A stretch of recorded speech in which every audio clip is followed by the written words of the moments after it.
Olá, boa noite.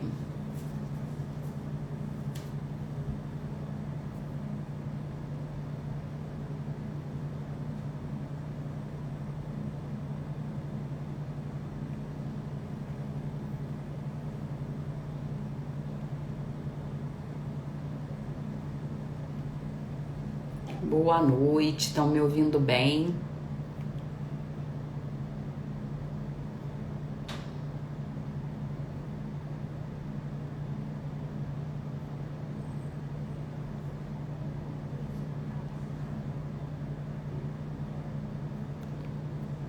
Vamos lá fazer nosso café com direito hoje, esperando o pessoal chegar aí. Hoje que a gente vai falar sobre o princípio da insignificância. Vamos falar aqui um pouco sobre os julgados mais recentes, né, de princípio da insignificância. Eu separei aqui algumas questões interessantes para a gente falar sobre esse tema. Quem tiver aí alguma dúvida, quiser fazer algum comentário, pessoal, é só ir botando aí nos comentários, tá?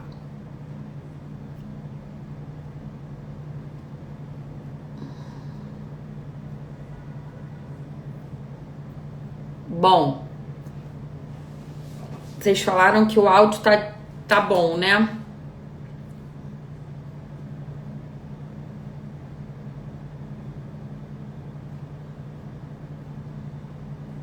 A imagem tá congelando aqui um pouco pra mim, por isso que eu tô perguntando. Ela tá...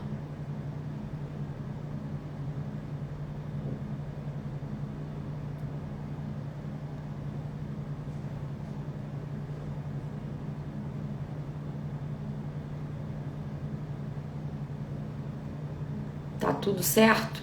Então vamos embora, gente. Vamos falar um pouco sobre princípio da insignificância. Bom, pra gente começar a falar, só pra gente dar uma lembrada, né? O princípio da insignificância, ele é uma tese, né, que tem proveniente aí da nossa jurisprudência.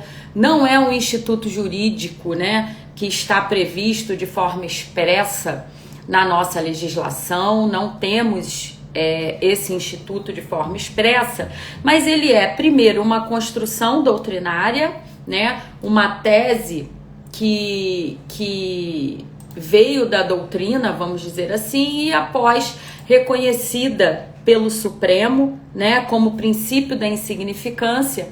E a gente tem que lembrar que o princípio da insignificância, ele tá ali dentro daquela tipicidade, né? Quando a gente olha para o conceito analítico de crime, a gente tem o crime, né?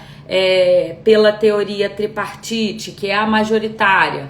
Crime é um fato típico, ilícito e culpável, e dentro da tipicidade a gente analisa, segundo a tese de Zaffaroni, a gente passa aí a analisar a tipicidade conglobante. O que seria essa tipicidade conglobante?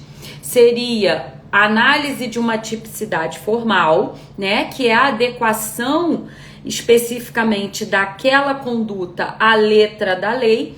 E após, a gente estaria fazendo uma tipificação material, que seria verificar efetivamente, no caso concreto, se aquela conduta lesava de forma efetiva o bem jurídico tutelado por aquela norma. E a partir disso, a gente passaria então a analisar a possibilidade ou não de aplicar o princípio da insignificância. E aí, a gente, se verificar da presença dos vetores, né, fixados pelo Supremo Tribunal Federal, a gente poderia utilizar, né, o princípio da insignificância, que levaria à atipicidade dessa conduta. Pois bem, só que dentro, isso por ser uma construção doutrinária e posteriormente por ter sido fixado pelo Supremo Tribunal Federal 4 vetores, A gente passa a ter o tempo todo aí, dentro dos julgamentos, uma discussão de até onde é possível ou não a aplicação do princípio da insignificância. E a gente está aqui hoje, eu separei, tá? Nesse café aí com direito, separei algumas jurisprudências para a gente debater, algumas do STJ, mas também uma muito importante do STF, que inclusive versa sobre aplicação, possibilidade ou não de aplicar o princípio da insignificância aos crimes onde estejam ali o contexto de violência contra a mulher. E é sobre ele que eu vou primeiro falar, e aí eu vou citar, gente, porque aí depois quem quiser, consultar essa jurisprudência pode. Procurem pelo recurso em habeas corpus 133043, onde, numa hipótese de lesões corporais leves no âmbito de violência doméstica contra a mulher, o Supremo Tribunal Federal afirmou nesse recurso em HC, um recurso ordinário apresentado no habeas corpus, veio aí a segunda turma do Supremo Tribunal Federal dizendo que não seria possível, a aplicação do princípio da insignificância. Então, importante essa leitura, porque após ele ter firmado esse entendimento nesse recurso em habeas corpus, ele trouxe de novo num outro recurso em habeas corpus, o RHC 142837, onde numa hipótese de crime de ameaça, onde um homem, numa briga entre casal, ameaçou de matar a mulher, ele foi preso em razão de uma violência cometida contra a mulher. Ele foi preso, só para vocês entenderem o contexto, e foi condenado a 1 mês e 10 dias depois de ser preso pela violência praticada. Ele lá de dentro da cadeia fez uma ameaça, disse à mulher que quando ele saísse da cadeia, ele a mataria. E aí, em razão desse crime de ameaça, ele foi também condenado a mais 1 mês e 10 dias de detenção, e a defesa dele tentou aí argumentar pela tese do princípio da insignificância, e o STF fixou o entendimento nesse, deixa eu ver se eu consigo aqui ler, nesse RHC, de que não seria possível, vou ler aqui trechinho para vocês entenderem. Violência doméstica, princípio da insignificância, incompatibilidade, Havendo conduta a caracterizar a ameaça no contexto de violência doméstica, surge inadequada a observância do princípio da insignificância, Isso aqui foi um recurso ordinário em habeas corpus, o 142837. Depois disso não houve modificação, ou seja, no âmbito da violência doméstica não podemos admitir a aplicação do princípio da insignificância. Então, um RHC é o 142837 e o outro, a RHC, é o 133043. Isso aí. E não houve modificação. Ou seja, então, mesmo quando se verifica que a conduta praticada possa parecer ínfima, ou seja, de pequena lesão ao bem jurídico tutelado, quando estamos diante de crimes de violência doméstica e familiar contra a mulher, não há que se falar de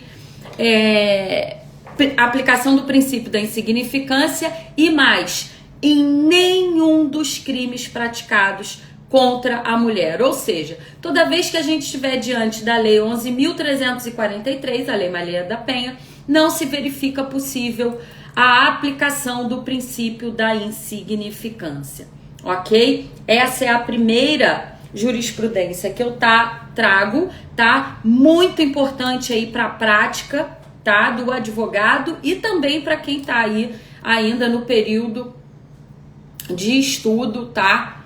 Muito importante também. E aí, eu separei aqui, além disso, eu separei o último ementário de jurisprudência do STJ falando sobre princípio da insignificância, e aí a gente tem julgados muito recentes do STJ sobre isso, onde ele está falando de furto.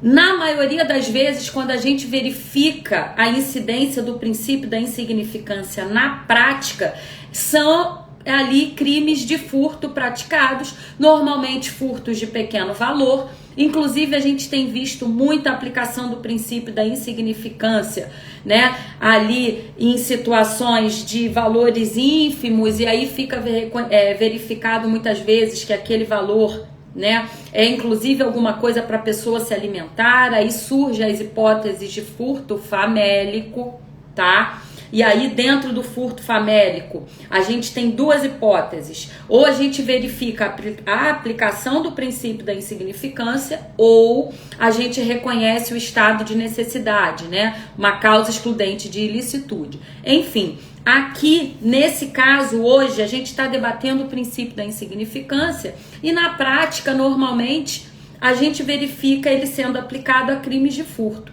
E aí surgem várias dúvidas, né? Por quê? Porque quando a gente entra para olhar o 155, o crime de furto, ele tem o furto quando de pequeno valor a coisa. E aí, o que se fica em dúvida? O que seria um valor irrisório e o que seria um furto de pequeno valor?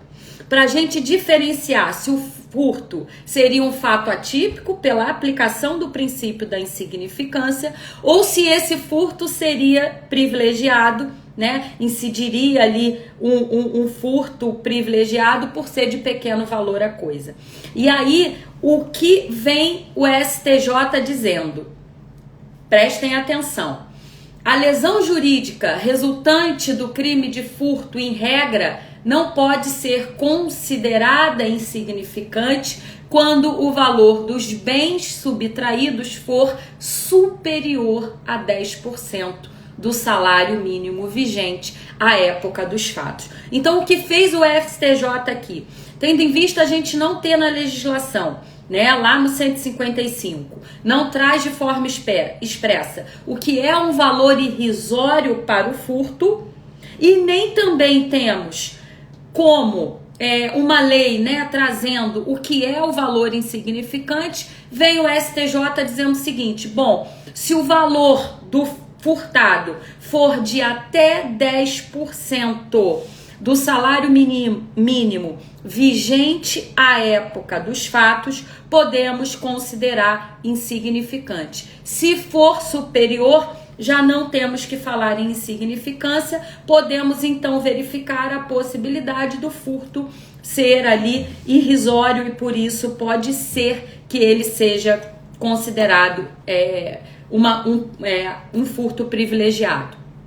Então, primeira coisa importantíssima aqui de hoje, a gente tem aí fixado, e aí eu vou deixar para vocês porque é importante que vocês leiam, porque esse é um julgado super recente, tá? Do STJ, é o HC, na verdade é um agravo regimental no HC 723375 de Santa Catarina. Essa decisão, ela saiu em 24 de agosto de 2023, ou seja, presta atenção, o STJ já vinha trazendo esse entendimento e agora em agosto de 23 reafirmou, e portanto hoje, para que a gente possa considerar, né, a possibilidade de aplicar o princípio da insignificância a um crime de furto, temos que verificar que a coisa furtada seja, vou repetir, só um instante, que a coisa furtada tenha até 10% de valor em cima ali do que é o salário mínimo vigente à época dos fatos. Não é o salário mínimo vigente hoje, quando do julgamento, e sim o salário mínimo vigente à época dos fatos. Vou falar de novo o número. É um agravo regimental no HC 723-375 de Santa Catarina. Ok? Deu para anotar? Importantíssimo lerem esse agravo, ok? Eu tenho vários outros aqui para vocês lerem, mas esse é o último. Inclusive, tenho a dizer para vocês que isso tem chegado tanto ao STJ, tá? Tanto, que eu tenho aqui só em agosto julgados 5 agravos regimentais em HC, fixando esse mesmo entendimento. Beleza? Depois, gente, eu vou colocar aqui, me cobrem pelo direct, eu vou botar nos stories alguns, tá? Não é RHC não, Priscila. É agravo, é AGRG no HC e o número, isso aí, tá correto o número. Para todo mundo pegar qual é o entendimento, ok? Outra coisa importante, também um julgado, tá? Pensem na seguinte hipótese, pensem no crime do 224B do ECA, que é o crime de corrupção de menores. Esse crime praticado quando essa corrupção de menores leva a o menor que pratica o furto. E aí é considerado insignificante o furto que esse menor cometeu, mas a pessoa que concorreu para que esse furto ocorresse, ela vem pleitear a aplicação do princípio da insignificância. Esse julgado é super importante, porque o STJ disse que não seria possível aplicar o princípio da insignificância, porque o que deveria ser analisado não era apenas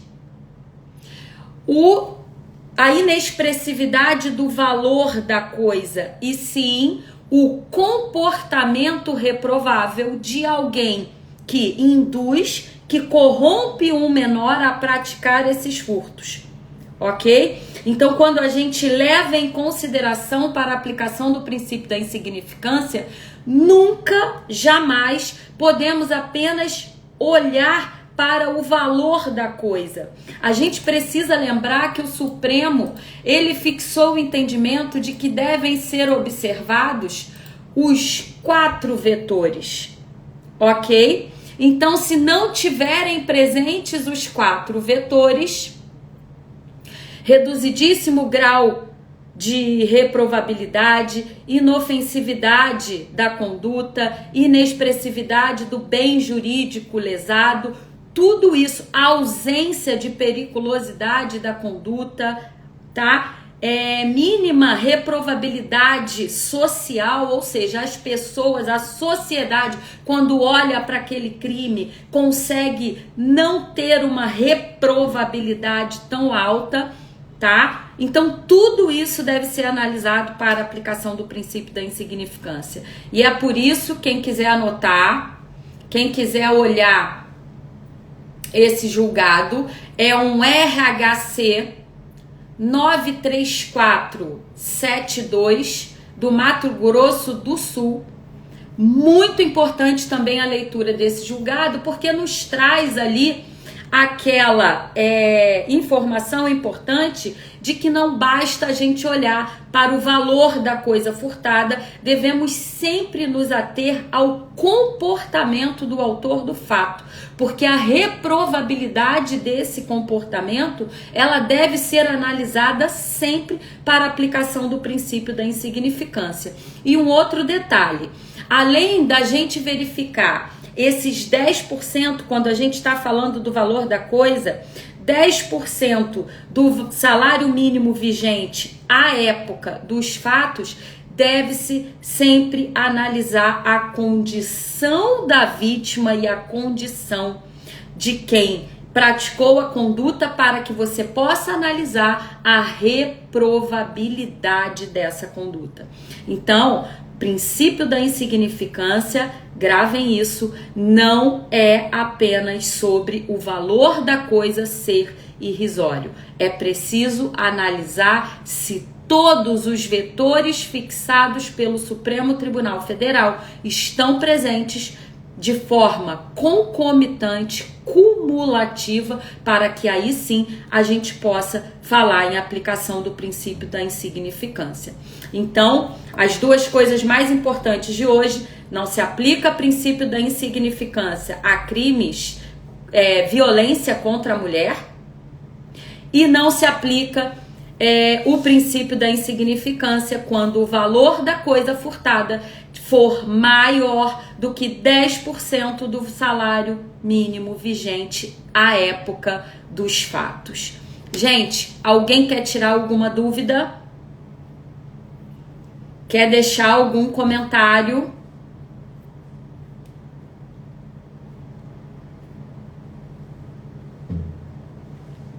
Um último detalhe.